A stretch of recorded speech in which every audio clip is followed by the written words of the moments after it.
হচ্ছে ডমিনোস থেকে pizza and এটা এই পিৎজাটা হচ্ছে এই মাখানি সস উইথ দেশি একটু দেশি আমি খুলছি দাঁড়া আমি আগে খুলতে না ছড়িয়ে দেখাও আচ্ছা দাঁড়া এক সেকেন্ড দাঁড়া আমি ছোটটা তুলি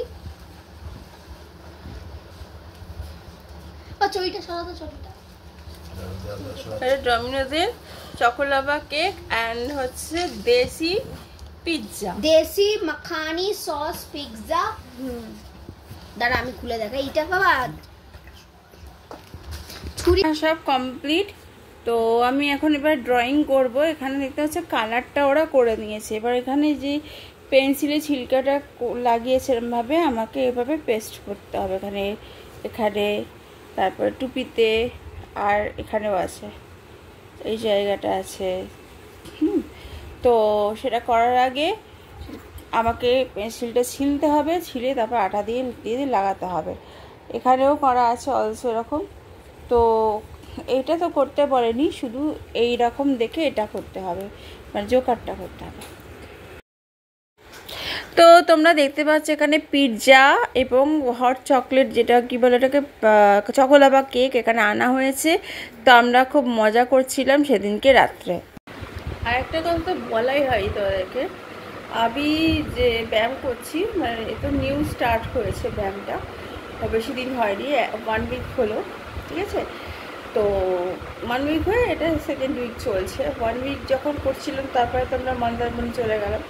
তো আমার না ফ্রোজেন শোল্ডারের যে ব্যথাটা হয়েছিল এর আগে দেখেছিল 2-2বার হাতে বক্সি নার্সিংহোমে গিয়েছিলাম, অ্যাডমিট ছিলাম, তখন আমাদের রান্নার লোক ছিল, আবার মা এসেছিল। তো সেই ব্যথাটা আবার উঠেছিল, তো কমছিল না কিছুতে। ম্যাম ফিজিওথেরাপিও করান, শুধুমাত্র ব্যায়াম করান না, ফিজিওথেরাপি করলেন। করার পরে আমাকে বললো যে ওষুধগুলো খেলে কমবে এবং লাগালে কমবে, সেগুলো আমি ডেলি ইউজ করছি। এখন একটা করে ক্যালসিয়াম খাচ্ছি। তোমাদের যদি কারোর ফ্রোজেন শোল্ডারের ব্যথা হয়ে থাকে মানে পেন হয়ে থাকে বলতে পারো, আমি আমার ট্রেনারের নাম্বার দিয়ে দেবো, নয়তো ট্রেনারে যদি কেউ যাওয়ার সময় থাকে তার নাম্বার দিয়ে দেবো। কারণ উনি ফিজিওথেরাপি শিখছেন প্লাস করেন, অনেক লোকের বাড়িতে গিয়ে ফিজিওথেরাপি উনি করেন এবং ব্যায়ামও করান, ঠিক আছে, ট্রেনার একজন। তো ব্যায়ামটা উনি অনেক আগে থেকেই করান, আর ফিজিওথেরাপিটা এখন শিখছেন, শুধু শিখছেন না সাথে সাথে প্র্যাকটিসও করছেন এবং আমাকেও করালো। কালকে ফিজিওথেরাপি একটা ব্যায়ামও করিয়েছে, যেহেতু ফ্রোজেন শোল্ডারের ব্যথা ছিল সে কারণে। আর এটা আমার এই বাড়িতে আসার পরে 2-3 বছর ধরে হয়েছে। তোমরা দেখছো ও বাড়ি যখন ছিল এত ফ্রোজেন শোল্ডারের ব্যথাটা ছিল না। এখানে সে কাজের চাপটা বেশি পড়ে যায়, কারণ 3টে ঘর বারান্দা, যখন আমাদের কাজের লোক ছিল না আমাকেই সব করতে হতো, অল এভরিথিং। তো সে কারণে মানে আবার অসুবিধা হয়ে গেছিলো, তারপরে আবার কাজের লোক ডাকলাম। তো ব্যাপারটা হচ্ছে কি, কাজের চাপ বললে হবে না, শুধু ভারী জিনিস টানলে, ঠিক আছে, ভারী কিছু করলে বা কাচাকুচি বা এ ধরনের কাজ হাতটা যদি অনবরত চালাতে থাকি তো আমার ব্যথাটা হবে।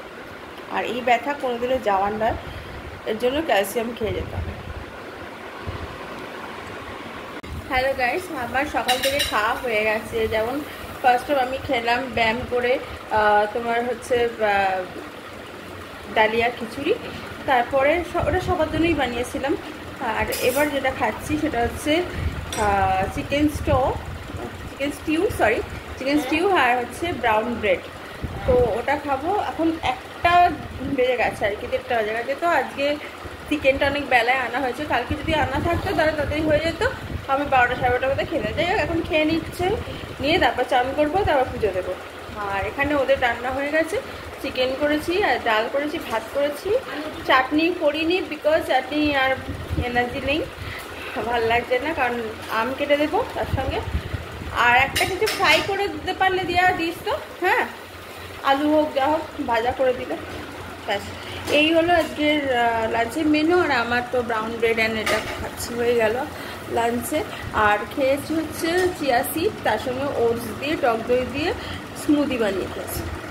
হচ্ছে ডমিনোস থেকে পিৎজা এন্ড এটা এই পিৎজাটা হচ্ছে এই মাখানি সস উইথ দেশি একটু দেশি আমি খুলছি দাঁড়া আমি আগে খুলতে না ছড়িয়ে দেখাও। আচ্ছা দাঁড়া এক সেকেন্ড দাঁড়া আমি ছোটটা তুলি। চইটা সরাতো চইটা। এটা ডমিনোজের চকোলাভা কেক অ্যান্ড হচ্ছে দেশি পিৎজা। দেশি মাখানি সস পিৎজা। দাঁড়া আমি খুলে দেখাই এটা বাবা। ছুরি। এই হচ্ছে তোমাদের এই পিৎজাটা, যেটা বললো মাখানি পিৎজা বললো, দেশি মাখানি পিৎজা। হ্যাঁ, আর এই হচ্ছে চকোলাভা কেক। তো এরকম দুটো আমরা অর্ডার করেছি, দুটো স্লাইস, যেটা এখন আমরা খাবো। আর রাত্রিবেলা চিকেন আছে অ্যান্ড রাইস করে নেবো, ব্যাস হয়ে যাবে। বাট আমি খাবো না, আমি এটা খেয়েই আমার ডিনার কমপ্লিট। দুটো খুলছি দেখো, খুলছি দেখো। খুলছে তো, দেখাও না, আমি তো দৌড়েই রয়েছি। খুলছে যে দেখাচ্ছি তো আমি। মোটামুটি মানে এগুলো 600 টাকার মতন পড়েছে সব মিলিয়ে আর কি। চকোলাভা কেক তো অনেকেই জানে, চকোলাভা কেক এমনিতেও ভালো, কিন্তু ডমিনোস থেকে আমি এটা ডমিনোস থেকে আমরা অর্ডার করেছি। পুরো বেকড একদম। এটা বেক করেই দেবে, সব কেকগুলোই বেক করেই থাকে। দেখো দেখো এদিকে এদিকে দেখ, এই দেখো সবগুলো একটার সঙ্গে ফটো তুলে নি। হাসরা হাসরা, দাঁড়াও ঠিক করতে দাও। তো আজকে সারাদিনে এটাই ছিল প্রোগ্রাম আমাদের। সকাল থেকে মানে চারটে বলে দিলাম যে আমাদের কি কি খেয়েছি। আর আজকে এটা দিয়ে আমার ডিনার শেষ হচ্ছে। আর ওদের ভাত রাইস মানে স্টিম রাইস, তার সঙ্গে ওদের চিকেন থাকবে, ব্যাস হয়ে গেল ওদের খাবার। তো আর তোমাদের সাথে কতগুলো জিনিস যেগুলো আমি এনেছি, আমরা কিনেছি সমুদ্র থেকে, ওই দীঘা অ্যান্ড মন্দারমণি, সেগুলো শেয়ার করবো। Good morning all everyone. আজকে হচ্ছে তোমাদের 19শে জ্যৈষ্ঠ, মানে লোকনাথ বাবা তিরোধান উৎসব। তো সেই উপলক্ষে আজকে আমাদের সামান্য কিছু আয়োজন করা হয়েছে লোকনাথ বাবার উপলক্ষে, পুজো উপলক্ষে। আর আমাদের নিচে পুজো হচ্ছে দোতলায়, আমরা থাকি 3 তলায়, মানে 2nd ফ্লোরে। আর 1st ফ্লোরে পুজো হচ্ছে লোকনাথ বাবার। বিকেলে নেমন্তন্ন আছে, আমাদের সবারই আছে, বাড়ির যারা যারা আমরা থাকি প্রত্যেকেরই। কিন্তু আমি হয়তো যেতে পারবো না, তাই জন্য এখন থেকেই তোমার কাছে ক্ষমা চেয়ে নিচ্ছি। বাড়িতে তোমার কাছে আমি এখন পুজো দিচ্ছি, প্রসাদ হয়তো একটুখানি নেব, কারণ আমার পেটের অবস্থা খুব খারাপ ছিল। আর তারপর গরমে হাতে ফ্রোজেন শোল্ডারে ব্যথা হয়েছে, এখন এক্সরে করা বাকি আছে।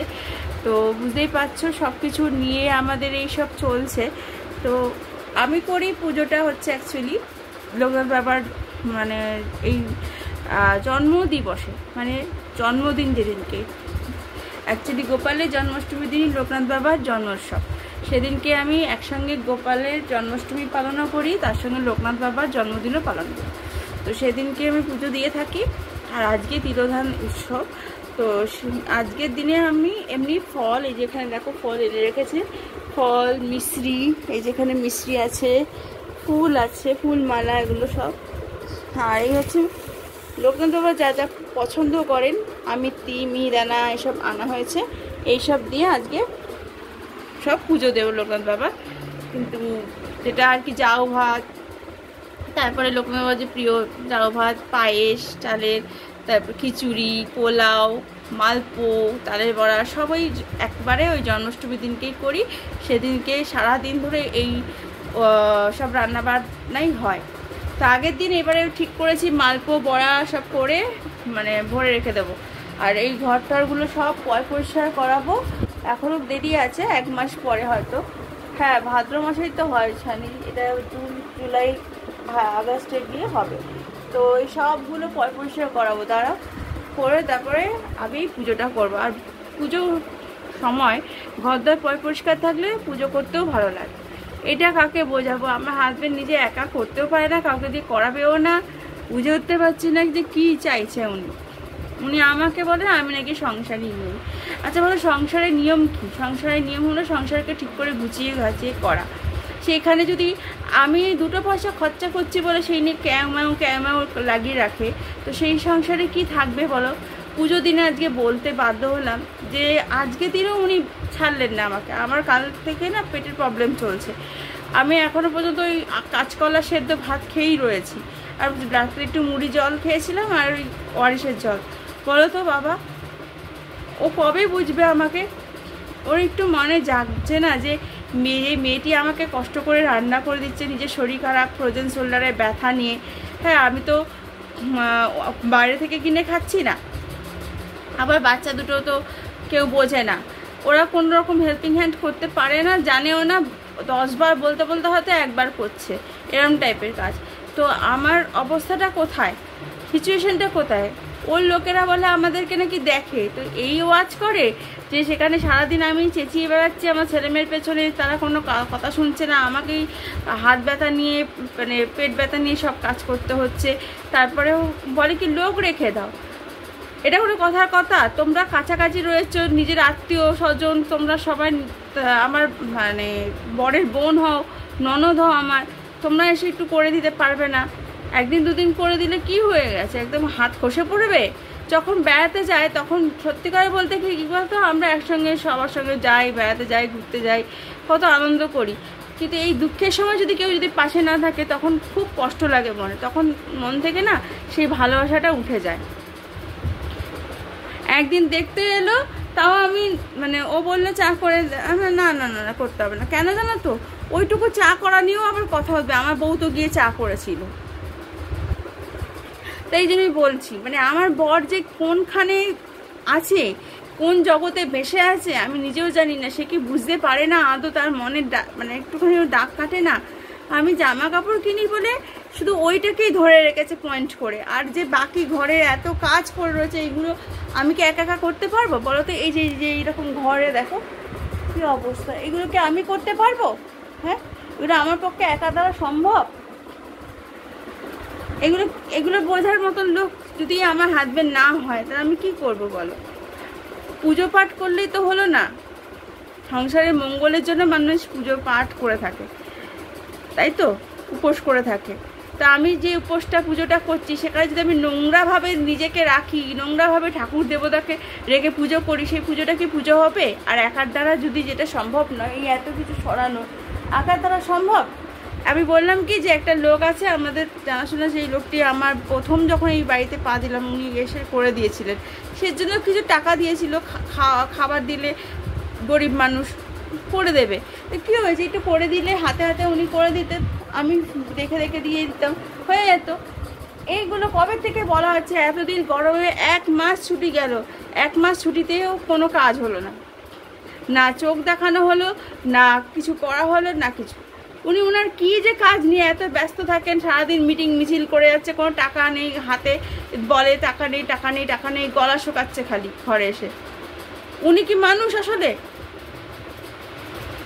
এত সমস্যা নিজের ক্ষেত্রে, নিজের ফ্যামিলিতে, মানে নিজের ছেলে মেয়ে বউকে নিয়ে নিজের যে এত সমস্যা, নিজের সংসার নিজে গোছাতে পারছে না, অন্য লোকের সংসারে তালিম দিচ্ছে গিয়ে।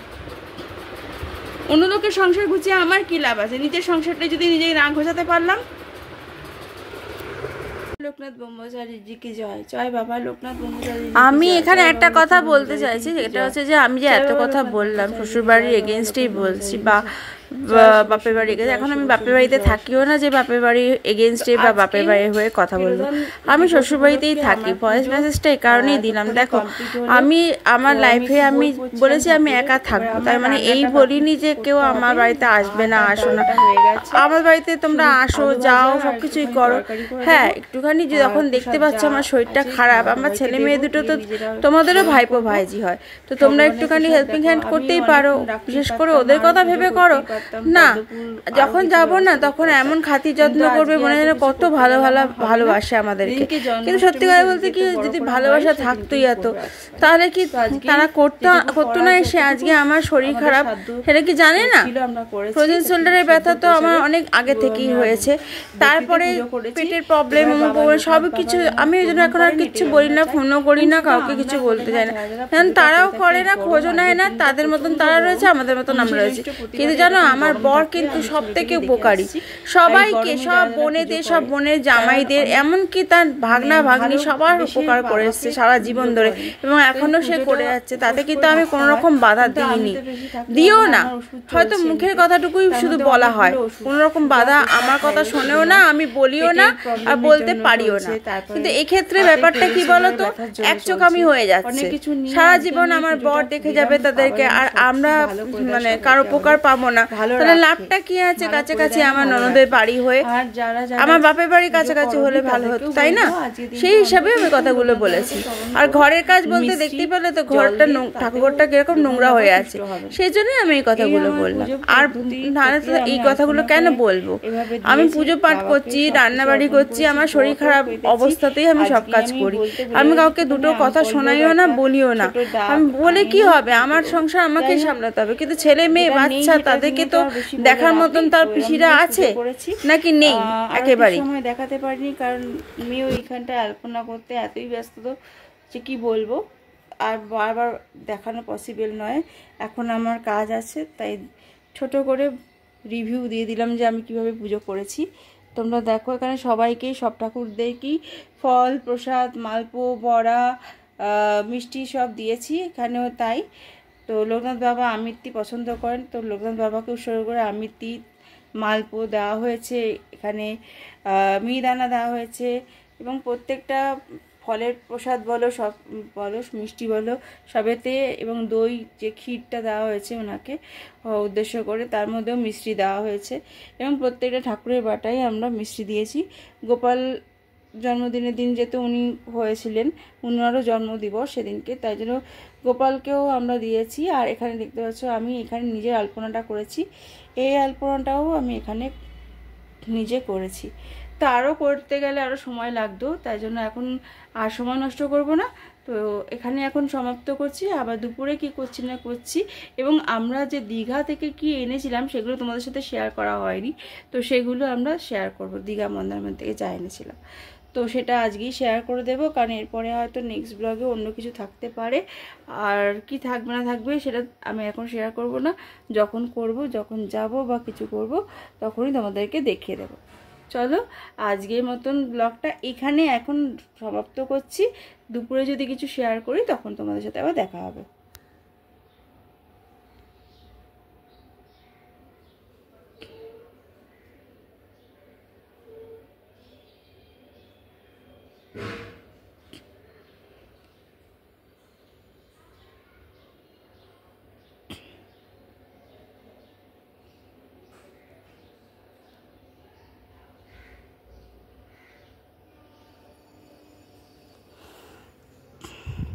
সব কমপ্লিট। তো আমি এখন এবার ড্রয়িং করব। এখানে দেখতে হচ্ছে কালারটা ওরা করে নিয়েছে। এবার এখানে যে পেন্সিলে ছিলকাটা লাগিয়েছে এরমভাবে আমাকে এভাবে পেস্ট করতে হবে, এখানে এখানে, তারপরে টুপিতে, আর এখানেও আছে, এই জায়গাটা আছে। তো সেটা করার আগে আমাকে পেন্সিলটা ছিলতে হবে, ছিলে তারপর আঠা দিয়ে দিয়ে লাগাতে হবে। এখানেও করা আছে অলসো এরকম। তো এইটা তো করতে বলেনি, শুধু এই রকম দেখে এটা করতে হবে, মানে জোকারটা করতে হবে।